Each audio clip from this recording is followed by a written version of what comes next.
दोस्तों महाराष्ट्र में चुनाव से पहले बीजेपी का ही एक बड़ा नेता जो है वो झटका दे सकता है। बीजेपी छोड़ सकता है। जी हाँ दोस्तों, ये खबर निकलकर सामने आ रही है। आपको इसके बारे में और ज्यादा जानकारी देते हैं। चलिए वीडियो की शुरुआत करते हैं। नमस्कार दोस्तों, मेरा नाम है मनीष कुमार सिंह और आप देख रहे हैं 4 PM महाराष्ट्र।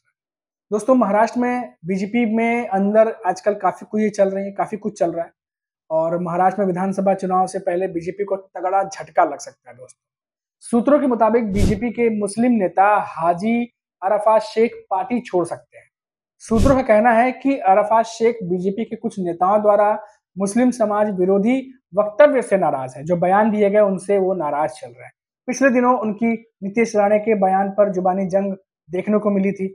सूत्रों ने बताया कि मंगलवार को हाजी अरफात शेख उप मुख्यमंत्री और बीजेपी नेता देवेंद्र फडणवीस से मुलाकात कर अपना फैसला जाहिर करेंगे और पार्टी छोड़ने का ऐलान भी कर सकते हैं। दोस्तों आपको बता दें कि धनीपुर में मस्जिद निर्माण कमेटी के हैं वो चेयरमैन, वैसे बता दें आपको।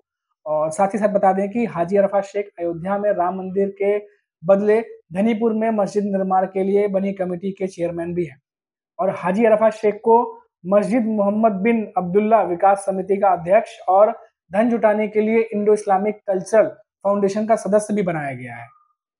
और उसके बाद अब ये खबरें जो है वो सामने निकल करके आनी शुरू हो गई हैं दोस्तों। और माना जा रहा है कि ये काफी ज्यादा बड़ा जो है एक बीजेपी के लिए झटका हो सकता है। आपको मालूम होगा दोस्तों कि ये जो बयानबाजी हुई थी जिसका जिक्र मैंने अभी वीडियो की शुरुआत में की, जिससे जो हाजी अरफात शेख है वो नाराज है। नीतीश राणे ने कुछ दिनों पहले एक बयानबाजी की थी और मुस्लिम विरोधी बयानबाजी थी, जिसको लेकर के हमने देखा कि बहुत ही ज्यादा बवाल जो है वो मचा हुआ था।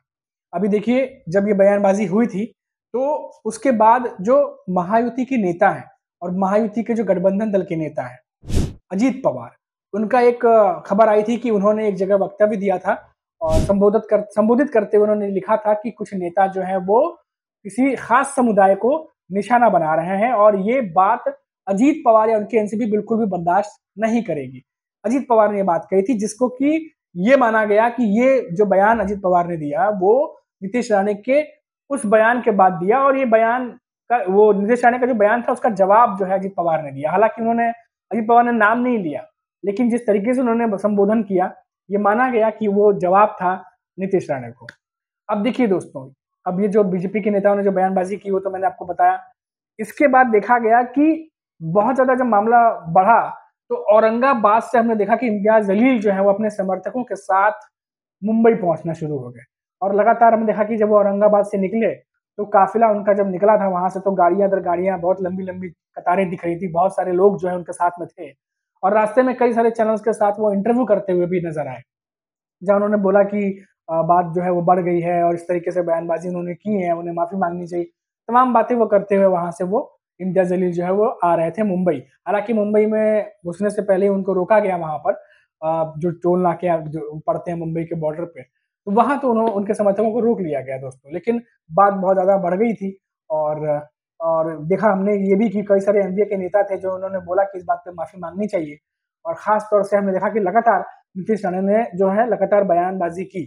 अब उसी को लेकर के जो है यहाँ पर खबर आ रही है कि बीजेपी के भीतर कई सारे नेता जो है वो नाराज है, जिनमें से एक हाजी अरफात शेख है जो कि पार्टी भी छोड़ सकते हैं। नाराजगी इतनी कि वो पार्टी भी छोड़ सकते हैं, लेकिन अभी तक पार्टी छोड़ने को लेकर के कोई भी बात सामने नहीं आई है। ये माना जा रहा है कि जो डिप्टी सीएम है देवेंद्र फडणवीस, उनकी मुलाकात होनी है उनसे और मुलाकात होने के बाद जब वो सारी जानकारी देंगे, सारी बातें बताएंगे, उसके बाद दोनों के बीच में चर्चाएं होंगी। ये भी बात सामने आ रही है, जानकार मार रहे हैं। उसके बाद जो है वो फैसला लेंगे कि आखिर आगे क्या करना है। लेकिन दोस्तों आप देखिए कि जिस तरीके से बीजेपी जो नेता छोड़ रहे हैं, हमने देखा कि कुछ जो है वो शरद पवार की पार्टी में चले गए थे, कुछ जो थे वो पार्टी छोड़ रहे हैं और कुछ शरद पवार से मिल भी रहे थे। तो कई सारे ऐसे नेता हैं बीजेपी के भीतर भी जो आने वाले समय में ऐसा माना जा रहा है कि वो बीजेपी छोड़ सकते हैं और बीजेपी को झटका लग सकता है चुनावों से पहले। और महायुति, सिर्फ बीजेपी की बात नहीं कह रहा हूं दोस्तों, पूरी महायुति की सिरदर्दी ये है कि जिन नेताओं को 2022-23 में शामिल किया गया पार्टी में, अब हर एक की इच्छा तो पूरी की नहीं जा सकती। सीटें तो उतनी ही है महाराष्ट्र में जितनी की होनी चाहिए, 288 सीटें हैं और उनमें भी एक एक सीट पर इतने सारे उम्मीदवार हैं कि आखिर किसको किसको सीट दी जाए। अब जो मौजूदा उम्मीदवार हैं अगर उनको टिकट देते हैं तो जो उस सीट पर लड़ने के लिए जो कभी कोई पार्टी छोड़ करके नेता आए थे वो नाराज हो जा रहे हैं। दूसरी पार्टी से जो नेता आए थे 2022-23 में अगर उनको देते हैं तो मौजूदा समय में जो पार्टी के साथ नेता बने हुए हैं वो नाराज हो जाते हैं।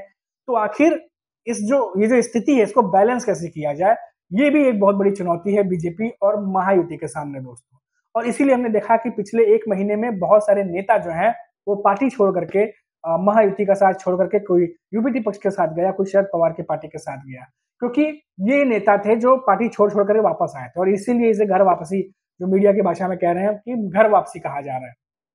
अब देखिए दोस्तों, अगर मैं बात करूं सीटों की जैसे मैं अभी बात की मैंने, तो ये सीटों को लेकर के ही अभी तक जो है महायुति के भीतर खींचतान चल रही है। अभी भी फाइनल नहीं हुआ है दोस्तों कि कौन कितने सीटों पर चुनाव लड़ने जा रहा है। हालांकि सोर्सेस के हवाले से खबर जो आ रही है वो आ रही है कि कौन कितने सीटों पर लड़ेगा, लेकिन फाइनल अनाउंसमेंट जो अभी तक नहीं हुई है महायुति की तरफ से भी और एमवीए की तरफ से भी।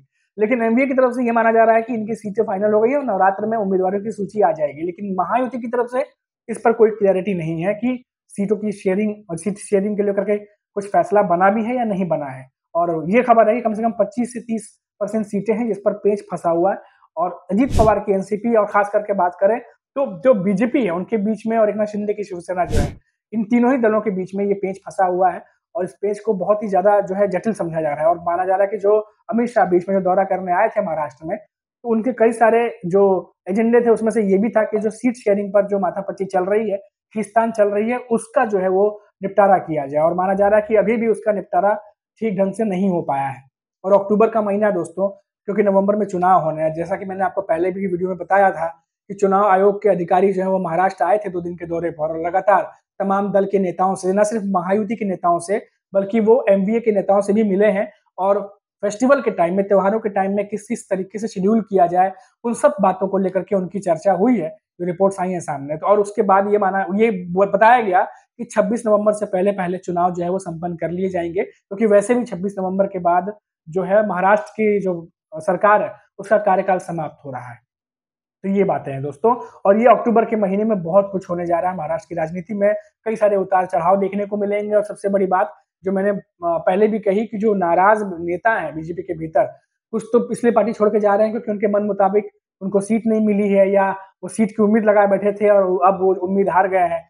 कुछ इसलिए भी नाराज हैं क्योंकि जिस तरीके से बयानबाजी हो रही है, जैसा मैंने अभी हाजी अराफात शेख के बारे में बताया, तो कोई ऐसे भी नेता हैं जो नाराज हैं, जो खबरें निकल के सामने आ रही है। तो ऐसे नेता भी जो है वो पार्टी छोड़ करके जाने की बात सामने आ रही है कि जल्द ही जा सकते हैं आने वाले समय में।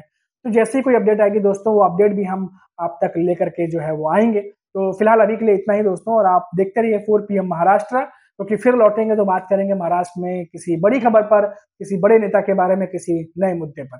तब तक के लिए मुझे इजाजत दीजिए और आप देखते रहिए 4 PM महाराष्ट्र। नमस्कार।